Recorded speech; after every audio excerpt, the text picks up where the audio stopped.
Hello everyone, I welcome you all in our today's session. आज हम करने वाले हैं चैप्टर लॉ ऑफ मोशन। ये फिज़िक्स का एक काफ़ी इंपॉर्टेंट चैप्टर है और ये ज़्यादा डिफ़िकल्ट भी नहीं है। इससे कुछ कुछ न्यूमेरिकल्स भी आते हैं, तो हम आज वो भी देखने वाले हैं। ओके, तो सबसे पहले हम चैप्टर का इंट्रोडक्शन देख लेते हैं। So first point is external force is needed to make a stationary body move as well as to stop a moving body. हमें कोई भी एक्सटर्नल फोर्स चाहिए होता है अगर हम किसी स्टेशनरी बॉडी को, स्टेशनरी बॉडी मतलब जो कहीं पे रेस्ट में है, ठीक है, स्टेशनरी बॉडी को अगर हम मूव करना चाहते हैं और किसी मूविंग बॉडी को स्टॉप करना चाहते हैं, तो इन दोनों सिचुएशन में, दोनों केसेस में हमें एक एक्सटर्नल फोर्स की ज़रूरत है। Okay, to understand this chapter let have a quick recap on what we already know about motion. हमें मोशन के बारे में क्या क्या पता है, हम उसका एक जल्दी से रीकैप ले लेते हैं। Motion in simple is tendency to move. Motion मतलब क्या, अगर हम सिंपल टर्म में बोले तो tendency to move. An object is said to be in motion when it change its position with time. एक ऑब्जेक्ट को हम बोलते हैं, कब बोलते हैं वो मोशन में है, अगर वो अपनी पोजीशन को टाइम के साथ चेंज कर रहा है। ऐसा कोई भी ऑब्जेक्ट है तो उसको हम बोलते हैं वो मोशन में है। A body is said to be a rest if it is not moving. और कोई बॉडी है, कोई भी ऑब्जेक्ट है, वो अगर मूव नहीं कर रही है तो हम उसको क्या बोलते हैं, रेस्ट पे है, या बोलते हैं स्टेशनरी बॉडी है या स्टेशनरी ऑब्जेक्ट है। Okay, N external force is always involve in motion. कभी भी अगर मोशन हो रहा है तो वहाँ पे एक्सटर्नल फोर्स हमेशा इन्वॉल्व होगी। This force help body to perform required action and these actions are according to rules or law. ये जो फोर्स होते हैं ये हमें बॉडी को कोई भी एक्शन परफॉर्म करने में हेल्प करते हैं और ये जो एक्शन होता है वो रूल्स या लॉज के अकॉर्डिंग होता है, जिसको हम लॉ ऑफ मोशन बोलते हैं। नेक्स्ट टॉपिक है हमारा contact and non contact force. तो कॉन्टैक्ट फोर्स क्या होता है, नॉन कॉन्टैक्ट फोर्स क्या होता है, वो देखेंगे। अभी हमें बोला है कि एक्सटर्नल फोर्स जो है वो पिक्चर में तब आता है कब, when a body start moving और comes to rest either by coming in contact with the body और without being contact. External force जो है वो तब पिक्चर में आती है जब कोई बॉडी मूव करने लग जाती है या रेस्ट पे आती है, और वो मूव या रेस्ट कैसे कर रही है, या तो वो किसी बॉडी के कॉन्टैक्ट में आया है या बिना किसी कॉन्टैक्ट के, तो इसी को हम कॉन्टैक्ट फोर्स और नॉन कॉन्टैक्ट फोर्स बोलते हैं। अब कॉन्टैक्ट फोर्स क्या होता है और नॉन कॉन्टैक्ट फोर्स क्या होता है, सबसे पहले हम देखते हैं कॉन्टैक्ट फोर्स के बारे में। Force applied by coming in contact with body. कोई भी फोर्स अप्लाई हो रहा है जब हम किसी बॉडी के कॉन्टैक्ट में आ रहे हैं तो उसको कॉन्टैक्ट फोर्स बोलेंगे। जैसे यहाँ पे आपको एक एग्जाम्पल दिख रहा है, hitting a cricket ball with the bat in game. हम क्रिकेट जब खेलते हैं तो हम बॉल सामने से कोई फेंकता है तो वहाँ पे एक कॉन्टैक्ट फोर्स हुआ। नेक्स्ट इज आपके हाथ में बैट है और आप बॉल को हिट कर रहे हो, तो ये भी एक कॉन्टैक्ट फोर्स हुआ, दोनों टच में आ रहे हैं ना। So this is the example of contact force. Now what is non contact force, force applied without coming in contact with body. कोई भी फोर्स अप्लाई हो रहा है बिना बॉडी के कॉन्टैक्ट में आए हुए, तो उसको क्या बोलेंगे हम, नॉन कॉन्टैक्ट फोर्स। इसका एग्जाम्पल देखो, कॉइन अट्रैक्ट टूवर्ड्स मैग्नेट, ये हो गया एक मैग्नेटिक फोर्स, ठीक है। मैग्नेट से हम आयरन, कॉइन, ये सब चीज़ें अट्रैक्ट कर सकते हैं, तो यहाँ पे कोई बॉडी टच नहीं हो रही है, ठीक है। So this is an example of non contact force. Next है आपका ग्रेविटेशन फोर्स। यहाँ पे भी कुछ कॉन्टैक्ट नहीं हो रहा है लेकिन पेड़ से कुछ गिर रहा है, वो नीचे जा रहा है, और यहाँ पे क्या लग रही है फिर, ग्रेविटेशनल फोर्स। तो ये फोर्स है और ये एक नॉन कॉन्टैक्ट फोर्स है। नेक्स्ट इस चैप्टर में टॉपिक है वो है एरिस्टोटल फैलेसी। फैलेसी मतलब कुछ फॉल्स बिलीफ, ठीक है। एरिस्टोटल का कुछ फॉल्स बिलीफ था, ये बुक में दिया हुआ है, छोटा सा पार्ट है, इससे आपको क्वेश्चन नहीं आने वाले, बस समझ लो। एरिस्टोटल एक ग्रीक साइंटिस्ट था, हमें पता है। Held the view that external force is required to keep a body in uniform motion. इसका एक बिलीफ था कि एक्सटर्नल फोर्स हमें चाहिए होता है अगर किसी बॉडी को यूनिफॉर्म मोशन में रखना है तो। His concept is absolute now. अभी तो उसका कॉन्सेप्ट हमें पता चल गया कि रॉन्ग है, because he consider only one side of motion and fail to explain the other. उसने एक ही साइड कंसिडर किया था मोशन का, एंड जो दूसरा साइड होता है उसको एक्सप्लेन करना भूल गया था या वो अपनी थ्योरी में नहीं बता पाया था। If body is in motion then how does it come to rest. तो ये एक्सप्लेन नहीं कर पाया था, अगर बॉडी मोशन में है, ठीक है, हमने एक्सटर्नल फोर्स लगाया, बॉडी मोशन में है, लेकिन वो रेस्ट पे कैसे आई, ये नहीं बता पाया था। There comes the concept of opposite external force friction. तो यहाँ से कॉन्सेप्ट आया था कि ऑपोजिट एक्सटर्नल फोर्स भी लगता है which is known as friction, और उसकी वजह से बॉडी अगर जो मूव कर रही है वो रेस्ट पे आती है। For example, a ball rolled on a floor come to rest after some time due to opposite force friction. एक बॉल को हम ऐसे फेंकते हैं, ठीक है, एंड थोड़ी देर बाद हम देखते कि बॉल आगे थोड़ा जाके रुक गई। तो बॉल कैसे रुकी? वहाँ पे तो हमने कुछ फोर्स नहीं लगाया बॉल को रोकने के लिए, लेकिन बॉल रुक गई है। तो यहाँ पे ऑपोजिट फोर्स एक काम कर रहा है जो कि है फ्रिक्शन। ओके, सो ये बॉल हमने फेंका, रोल हुई, थोड़ा आगे जाती है और उसके बाद बॉल रेस्ट पे आ जा रही है। तो इससे क्या कंक्लूजन निकला? An external force is required to keep a body in motion only if resistive force like friction and viscous force are present. इसका मतलब क्या है? अगर हमारे पास फ्रिक्शन नहीं होता या विस्कस फोर्स नहीं होते तो जो बॉडी अगर मूव कर रही है ना, वो मूव करती रहती, स्टॉप ही नहीं होती। और यही चीज़ एरिस्टोटल नहीं एक्सप्लेन कर पाया था। एक्सटर्नल फोर्स तो चाहिए हमें बॉडी को मूव करने के लिए, हम बॉल को फेंकेंगे तभी तो वो आगे जाएगा, लेकिन थोड़ी देर बाद वो रुक जा रहा है क्योंकि फ्रिक्शन की वजह से। ओके, सो ये कंक्लूजन है। Next topic is inertia. ये आपको अच्छे से समझना है। Inertia is the resistance of a body to change its state of motion. So inertia क्या है? रेजिस्टेंस ऑफ बॉडी है to change its state of motion. मतलब अगर कोई बॉडी रेस्ट पे है तो वो रेस्ट पे ही रहना चाहती है, ठीक है, वो रेजिस्टेंस दिखा रही है, वो मूव नहीं कर रही है। अगर कोई बॉडी मूव कर रही है तो वो मोशन में ही रहना चाहती है, वो स्टॉप नहीं कर रही है। वहाँ पे वो जो बॉडी है रेजिस्टेंस शो करती है। तो जो बॉडी रेजिस्टेंस शो कर रही है उसी को हम इनर्शिया बोल रहे हैं, ठीक है। Inertia is the resistance of a body to change its state of motion. So body अगर मोशन पे है तो वो मोशन में ही रहना चाहता है, वो रेस्ट पे नहीं आना चाहता। और बॉडी अगर रेस्ट में है तो रेस्ट पे ही रहना चाहता है, वो मोशन में नहीं आना चाहता। ओके, अभी हमसे पूछा है have you experience a jerk when brake are suddenly apply to a vehicle. हम बसेस में जब ट्रैवल करते हैं, अचानक से ब्रेक लगती है तो हमें एक जर्क एक्सपीरियंस होता है, ठीक है, हम आगे मूव करते हैं। ऐसा एक्सपीरियंस किया है सबने? ये क्यों होता है? This happen because initially the car was in motion. Car या बस कहीं पे भी आप हो तो इनिशियली वो क्या है? मोशन में चल रहा है, ठीक है। The body was in also motion, and उसकी वजह से हमारी बॉडी भी मोशन में रहती है। हम रहते तो एक ही जगह बट हमारी बॉडी भी तो मूव हो रही है ना कार के साथ साथ। Later due to the application of brake, फिर हमने ब्रेक लगाया तो कार रेस्ट पे आई, उसकी वजह से हमारी बॉडी भी रेस्ट पे आ गई। But the body due to its inertia still want to be a motion, पर हमारी बॉडी इनर्शिया की वजह से मोशन में रहना चाहती है। इसीलिए therefore the body does not come to rest at once and experience jerk। एकदम से रेस्ट में नहीं आती है और इसीलिए हमें जर्क एक्सपीरियंस होता है, एकदम से धक्का सा जो लगता है ना। अभी हम इसका एक और एग्जांपल या एक्सपेरिमेंट देख सकते हैं, आप घर में भी कर सकते हो, बहुत ईजी है। जैसे हमने ये ग्लास लिया, ठीक है, उसके ऊपर एक कार्डबोर्ड या पेपर रखा एंड उसके ऊपर कॉइन रखा। उसके बाद हमने इस पेपर को खींचा। अभी जो कॉइन थी वो रेस्ट पे थी इधर, ठीक है, तो वो कॉइन जो थी वो रेस्ट पे ही रहना चाहती थी, कॉइन मोशन में नहीं आना चाहती थी। हमने यहाँ से पेपर या कार्डबोर्ड को खींचा तो वो मोशन में आ गया। सो कॉइन यहाँ थी तो वो नीचे चला गया rather देन इसके साथ यहाँ पे आने पे।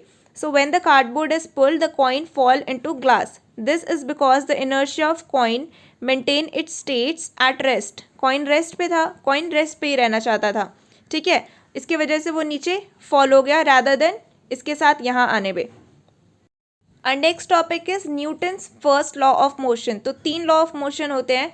सो अभी हम फर्स्ट वाला देखते हैं। फर्स्ट क्या कहता है law? A body at rest trends to remain at rest and a body in uniform motion trends to remain in the state of uniform motion until and unless an external force is applied on it. So similar to inertia, right? एक body जो है वो rest पे ही रहना चाहती है। अगर वो रेस्ट पे है और अगर एक बॉडी यूनिफॉर्म मोशन में है तो वो यूनिफॉर्म मोशन में ही रहना चाहती है या रहती है until and unless हम उस पर कोई एक्सटर्नल फोर्स लगाते हैं। अभी एक एग्जांपल देखते हैं इसका। A ball is lying on the table at rest will remain at rest until an external force is applied on it. So यहाँ एक बॉल दिख रही है हमें पिक्चर में, वो टेबल पे है, रेस्ट पे है, ठीक है। अभी आके जब हमने उस पर एक्सटर्नल फोर्स लगाया तब जाके बॉल मूव करना स्टार्ट करेगी। Okay, so this was our first law.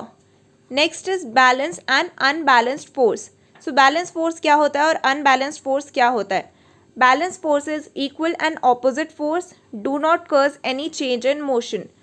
अगर कोई ऐसा फोर्स है जो मोशन में कोई चेंज कॉज नहीं कर रहा है और वो इक्वल है और ऑपोजिट है, तो उसको हम बैलेंस फोर्स बोलेंगे।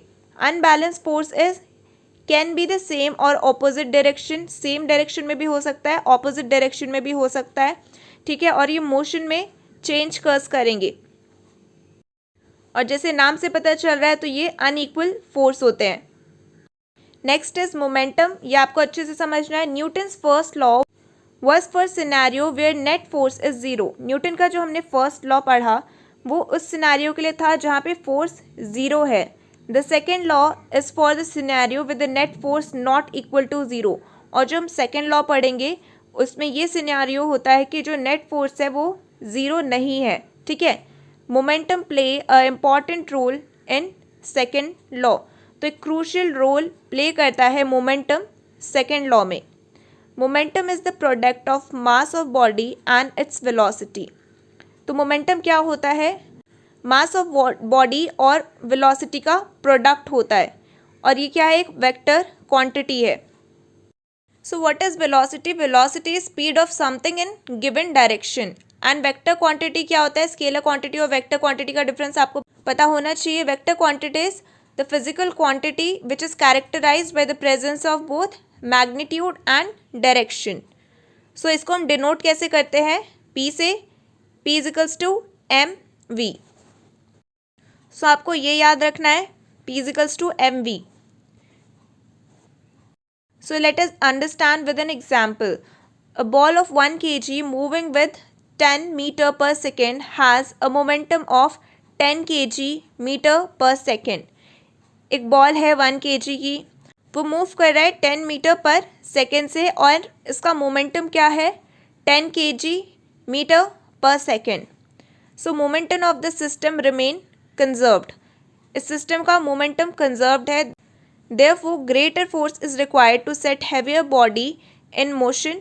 Greater force is required to stop bodies moving with high velocity. हमें ज़्यादा फोर्स लगता है अगर हम किसी हैवी बॉडी को मोशन में लाना चाहते हैं।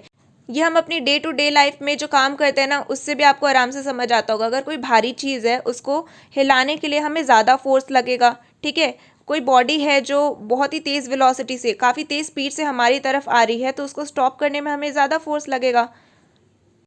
तो यही चीज़ें यहाँ पे बताई हुई है, ठीक है।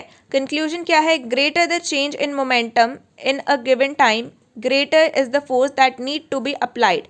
अगर ज़्यादा मोमेंटम चेंज हो रहा है, मोमेंटम क्या है? मास एंड वेलोसिटी का प्रोडक्ट। सो अगर मास ज़्यादा है और वेलोसिटी ज़्यादा है तो हमें फोर्स भी ज़्यादा लगेगी उसको स्टॉप करने के लिए या उसको मोशन में लाने के लिए। In other word, greater the change in the momentum vector, greater is the force applied. So मैंने जो समझाया आपको उसी चीज़ को अलग अलग वर्ड में रखा हुआ है।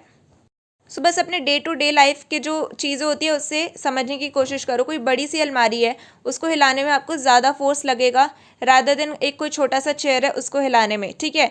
कोई तेज़ से चीज़ आपकी तरफ आ रही है, मान लो कोई कार आ रहा है, बड़ा सा कार, और बहुत ही स्पीड में आपकी तरफ आ रहा है, तो उसको रोकने के लिए आपको ज़्यादा फोर्स लगेगा। और एक कोई बॉल आपकी तरफ आ रही है, उसको रोकने के लिए आपको कम फोर्स लगेगा। तो स्पीड और मास को दोनों को कंबाइन करके हम क्या बोलते हैं? मोमेंटम। दैट्स इट, हमें ये याद रखना है। Mass of the body and speed मतलब वेलोसिटी ऑफ द बॉडी, इन दोनों को जब हम कंबाइन कर देंगे, इनका प्रोडक्ट ले लेंगे, तो उसको हम मोमेंटम बोल देते हैं। नेक्स्ट है सेकेंड लॉ ऑफ मोशन। अभी हमने आगे पढ़ा कि सेकेंड लॉ ऑफ मोशन में हमें मोमेंटम का काम आएगा, तो हम सेकेंड लॉ पढ़ते हैं। क्या है? The rate of change of momentum of a body is directly proportional to the applied force and take place in the direction in which the force act. जो rate of change of momentum है किसी बॉडी का, वो directly proportional होता है applied force से, and it take place in the direction जहाँ फोर्स एक्ट कर रहा हो। Alternatively, the relation between an object mass m, its acceleration a, and the force applied F is equals to ma। ये भी आपको याद रखना है। सबसे पहले हमने क्या देखा? P is equals to mv, और यहाँ पे हम याद रखेंगे F is equals to ma। F यहाँ पे फोर्स के लिए है, m is for mass and a is for acceleration। The direction of the force vector is the same as the direction of acceleration vector. तो अभी जो हम यहाँ पे F equals to M A लाए वो कैसे लाए वो देखते हैं।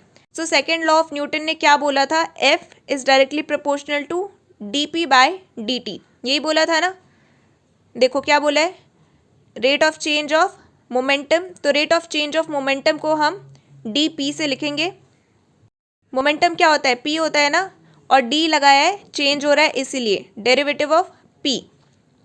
सो F is directly proportional to dp by dt। यहाँ पे हमें बोला है greater the change in momentum greater is the force, जितना मोमेंटम में चेंज बड़ा होगा उतना ही ज़्यादा हमें फोर्स लगेगा। सो प्रोपोर्शनैलिटी को हटाने के लिए हमने k कांस्टेंट लाया, यहाँ पे F equals to k dp by dt हो गया।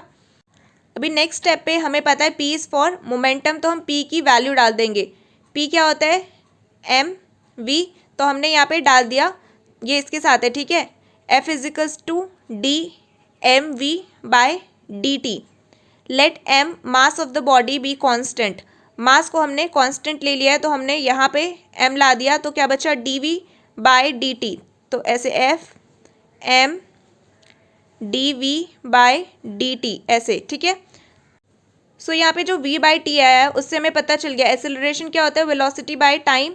तो v बाई टी की जगह हमने a लिख दिया और यहाँ पे हमारा m था, तो उससे हमें ये मिला F equals to M A.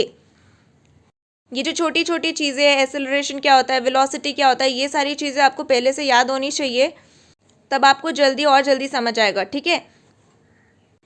Then Newton's second law is consistent with the first law. F is equals to ma. If F is 0, then A is 0.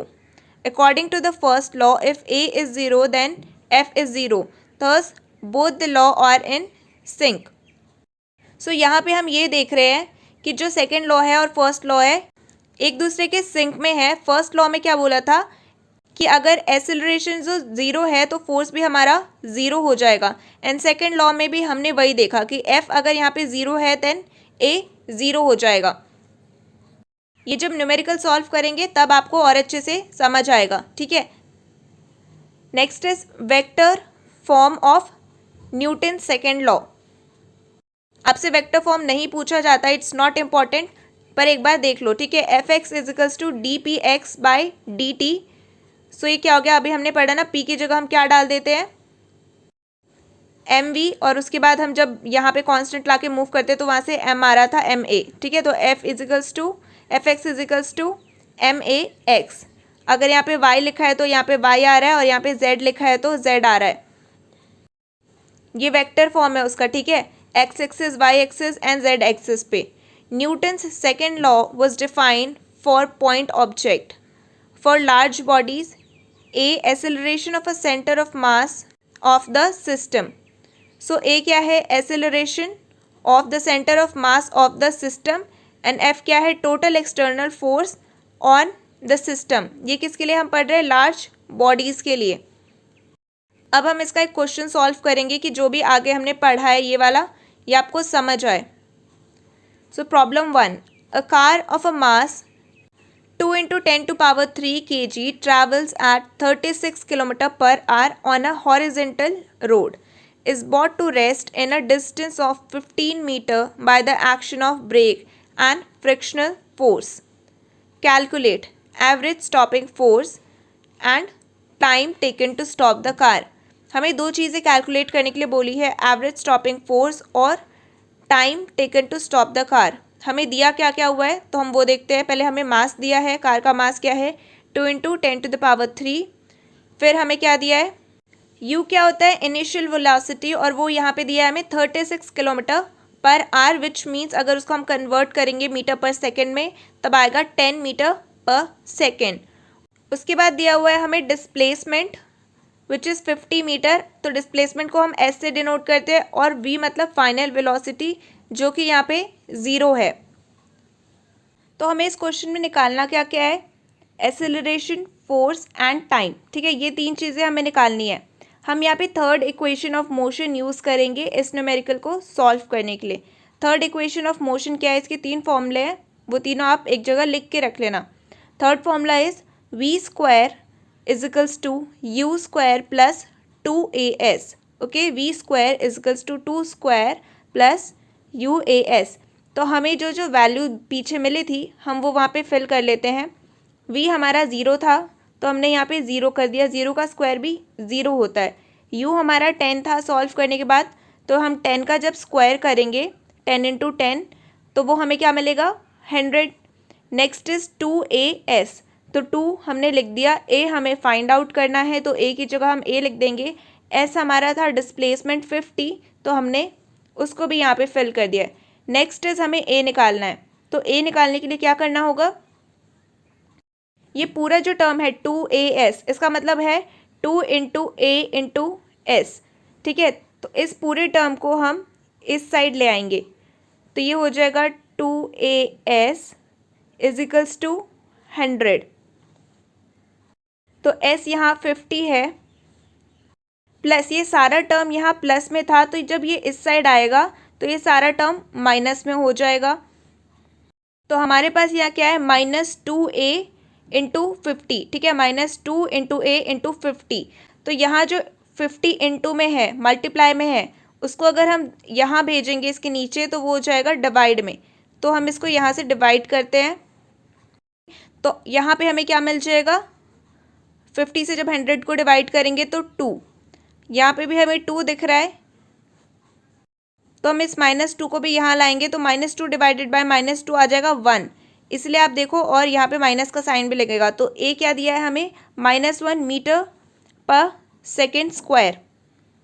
तो अब फोर्स हम आसानी से निकाल सकते हैं जब हमें a मिल चुका है, तो क्योंकि फोर्स क्या होता है ma, हमारे पास m है और a भी है तो m की जगह m की वैल्यू डाली एंड a हमारा एक्सेलरेशन जो -1 है हमने वो पुट किया, उसके बाद हमें मिल गया force.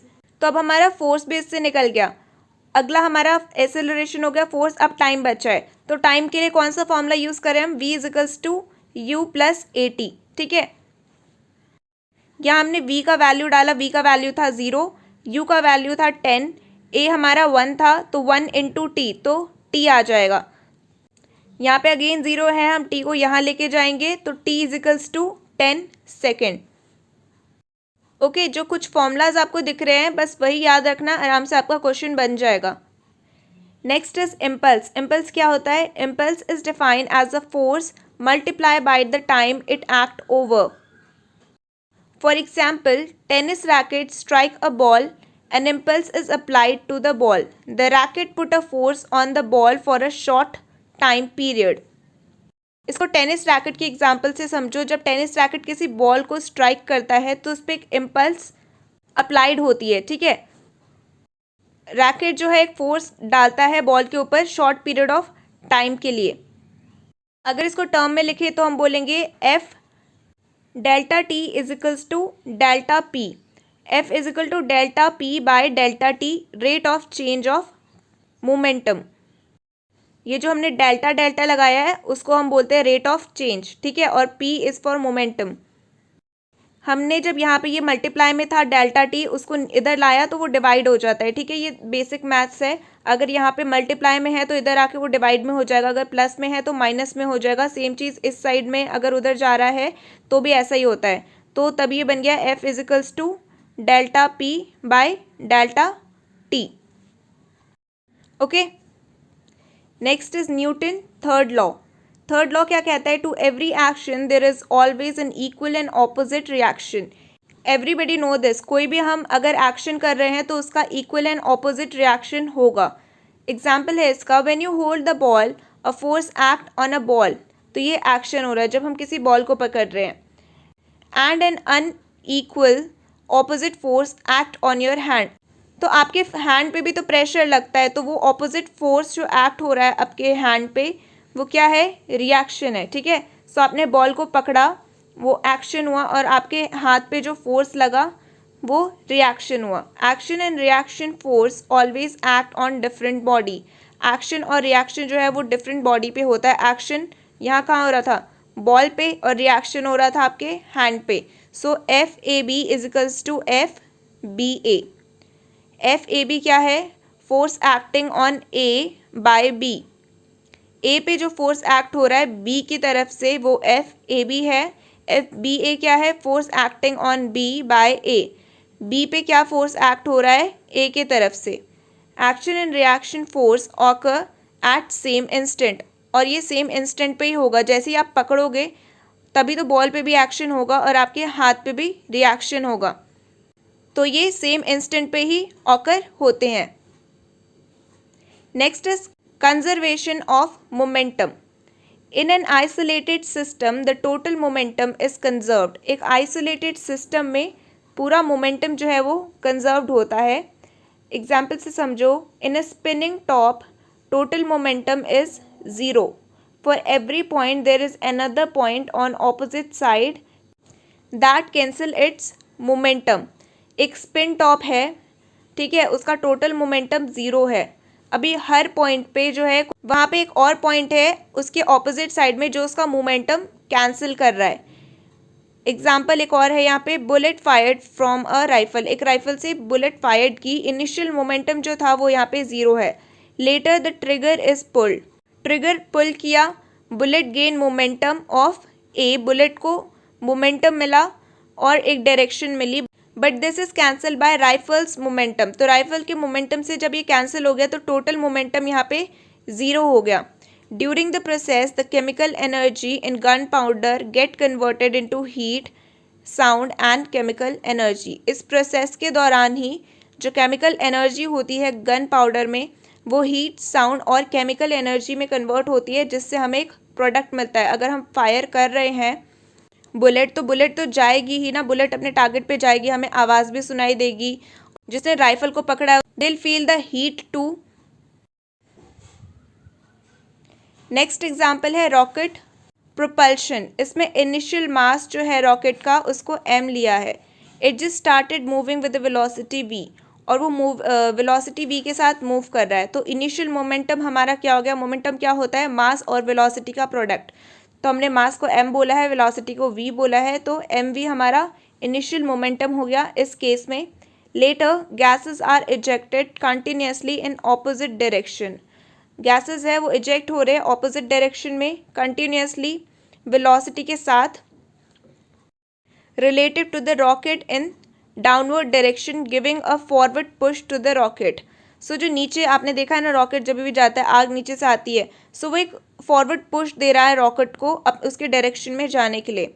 So mass of the rocket become capital M minus small m and velocity of the rocket become v minus v dash. So final जो हमारा मोमेंटम है वो हम इनका प्रोडक्ट लेंगे, थस मास इनटू वेलोसिटी क्या हो गया यहाँ पे, कांस्टेंट हो गया। Next is collision of bodies. Let the two body 1 and 2 have a momentum p1 and p2. दो बॉडी हमने ली है 1 and 2, उसका मोमेंटम हमने लिया है p1 and p2 before they collide with each other. अभी उन दोनों के बीच में कोलिजन नहीं हुई है, उससे पहले उनका मोमेंटम ये है। After collision their momentum are, collision हो गया, टकरा गए, उसके बाद उनका मोमेंटम है p1 dash and p2 dash. By Newton second law, Newton का सेकेंड लॉ क्या कहता है, F is equals to d by D t. तो हमने फर्स्ट के लिए और सेकेंड के लिए निकाला है इस तरीके से फॉर्मूला में पुट करके। देन इसके बाद न्यूटन का थर्ड लॉ जब लगाएंगे तो F12 इज माइनस F21। यहाँ पे भी हम फॉर्मूला पुट करेंगे, मोमेंटम इनटू टाइम। टाइम दोनों में सिमिलर है तो हमने यहाँ पर टाइम से टाइम को काट दिया है, इसलिए आपको नीचे P1 dash minus P1 dash और यहाँ पे P2 डैश माइनस P2 दिख रहा है। उसके बाद मैंने अभी आपको पीछे बताया था कि ये एक सिंपल मैथ्स है, अगर यहाँ पे ये चीज़ माइनस में है और वो यहाँ जा रही है तो प्लस हो जाएगी, तो वही चीज़ यहाँ पे किया। यहाँ पे हमने इसको ऐसे ही छोड़ दिया है एंड P1 को हम यहाँ लेके चले गए हैं, ठीक है। डैश वाले को हम एक साथ ले आए एंड जो बिना डैश का था उसको एक साथ ले आए, तो ये दोनों आपको यहाँ पे प्लस में दिख रहे हैं। तो इससे क्या कंक्लूजन आ रहा है कि जो फाइनल मोमेंटम है सिस्टम का वो इनिशियल मोमेंटम के बराबर है। दिख रहा है ना यहाँ पे P1 dash plus P2 dash equals to P1 plus P2। तो ये बेसिक सा डेरिवेशन है, आपसे ये नहीं पूछा जाएगा। अगेन जो 3 फॉर्मूले हैं आपको वो याद कर लेना है, उससे न्यूमेरिकल कुछ कुछ आ सकते हैं, और बेसिक आपको पता होना चाहिए वेलोसिटी क्या होती है, एक्सेलरेशन क्या होता है, क्या 3 लॉ हैं। मोमेंटम क्या होता है, इनर्शिया क्या होता है। ठीक है, एक और प्रॉब्लम कर लेते हैं हम।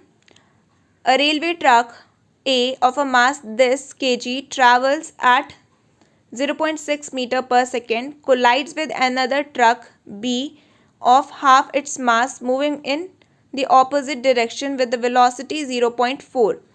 अब एक ट्रक है, ठीक है, जिसका मास दिया है 3 × 10⁴ kg और उसकी वेलोसिटी दी है हमें 0.6 मीटर पर सेकेंड, और उसका एक टक्कर हो जाती है दूसरे ट्रक के साथ जो है बी।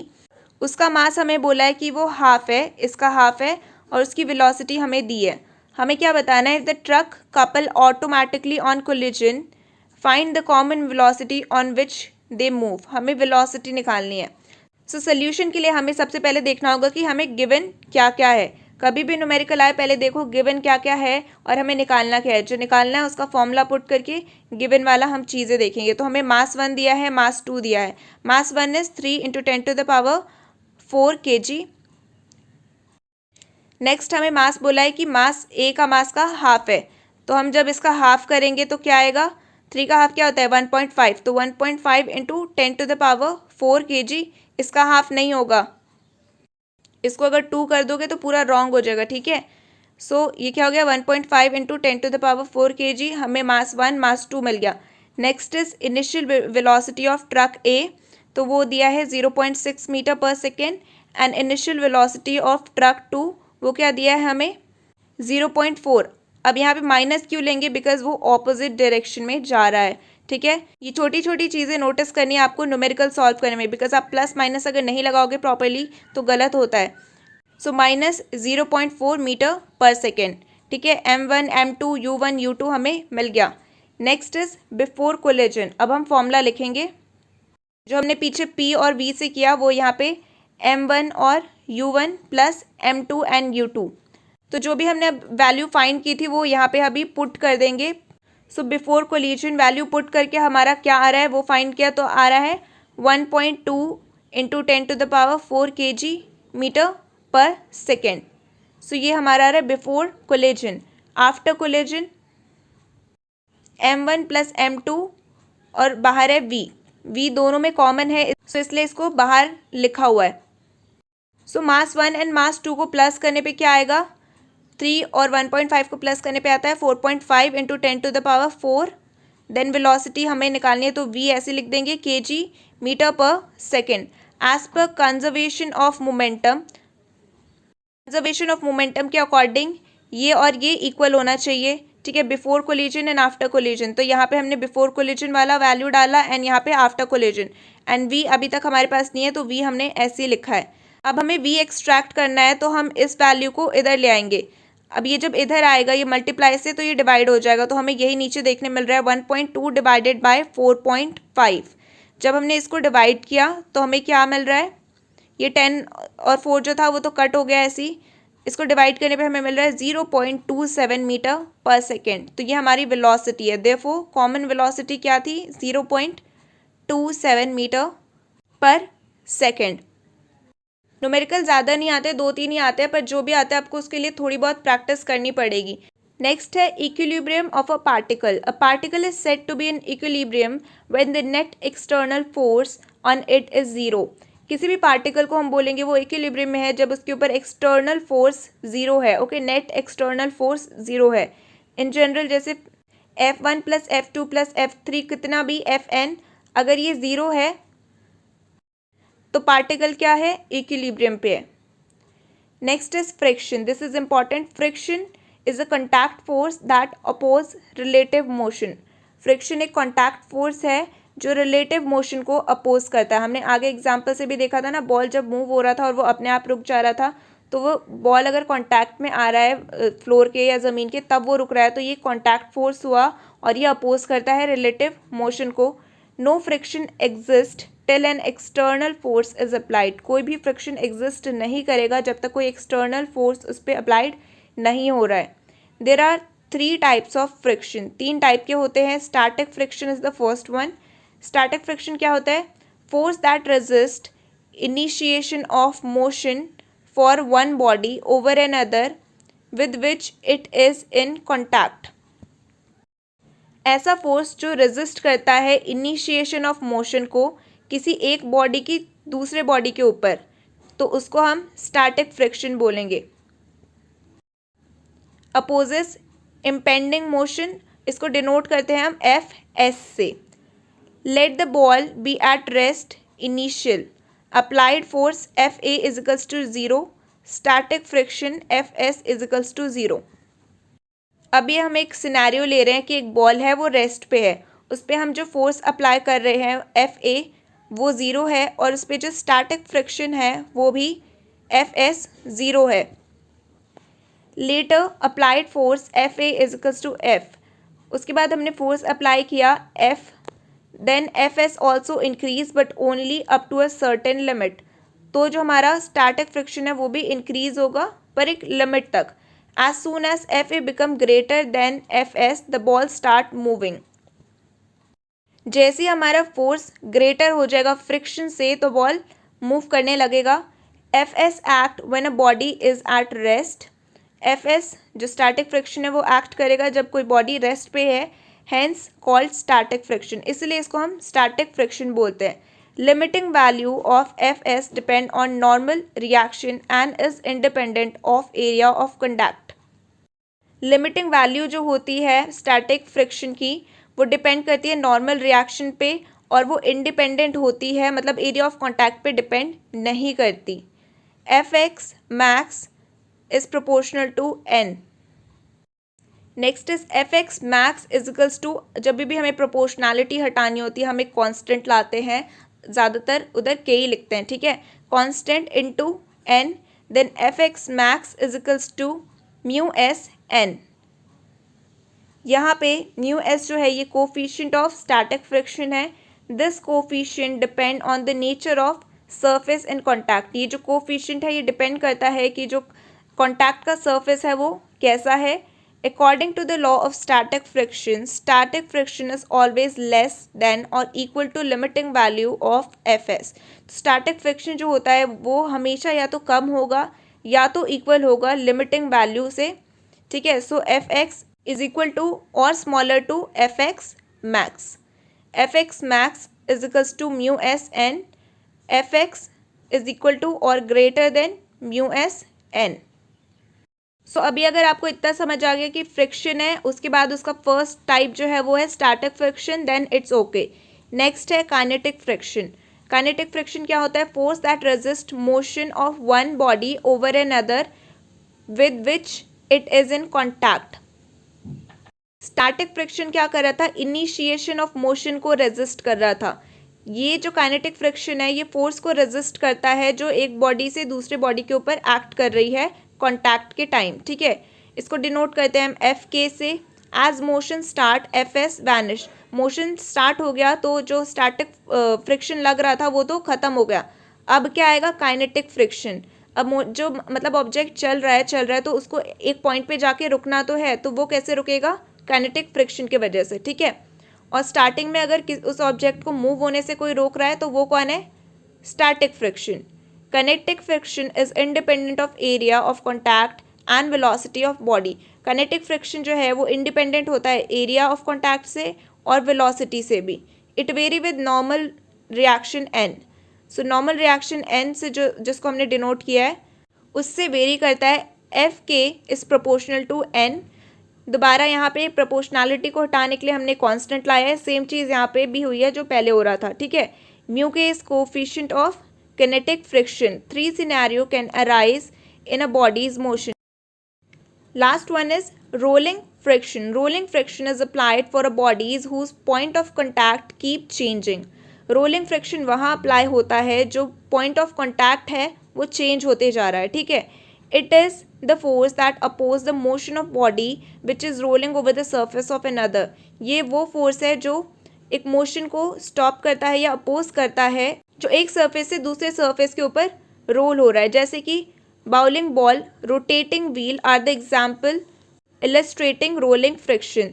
तो हमने बाउलिंग देखी है ना, ऐसे बॉल लेके हम थ्रो करते हैं उसको, सामने कुछ बॉटल्स रखी होती है और वो गिरते हैं, तो ये एग्जाम्पल हो गया उसका, ठीक है। Coefficient of rolling friction is less than of kinetic friction. So यहाँ से बस आपको ये समझना है एफ आर सबसे छोटा होता है या सबसे लेस होता है, उसके बाद एफ के एंड उसके बाद F S. So F S is greater here. Next is friction a boon और बैन अगेंस्ट मोशन. फ्रिक्शन क्या अच्छा है या खराब है मोशन के लिए?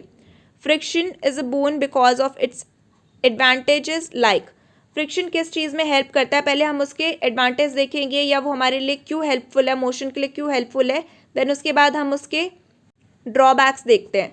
Friction help in walking.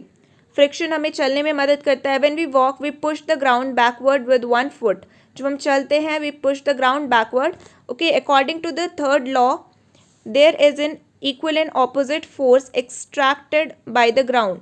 This force is exerted by the ground. तो थर्ड लॉ के अकॉर्डिंग एक इक्वल और ऑपोजिट फोर्स एक्सर्ट होता है ग्राउंड से. ठीक है, ये जो फोर्स है एक्सर्ट हो रहा है ये कंपेरेटिवली बहुत ही छोटे मास का होता है as compare to our foot. So acceleration is increase, hence other foot get accelerated.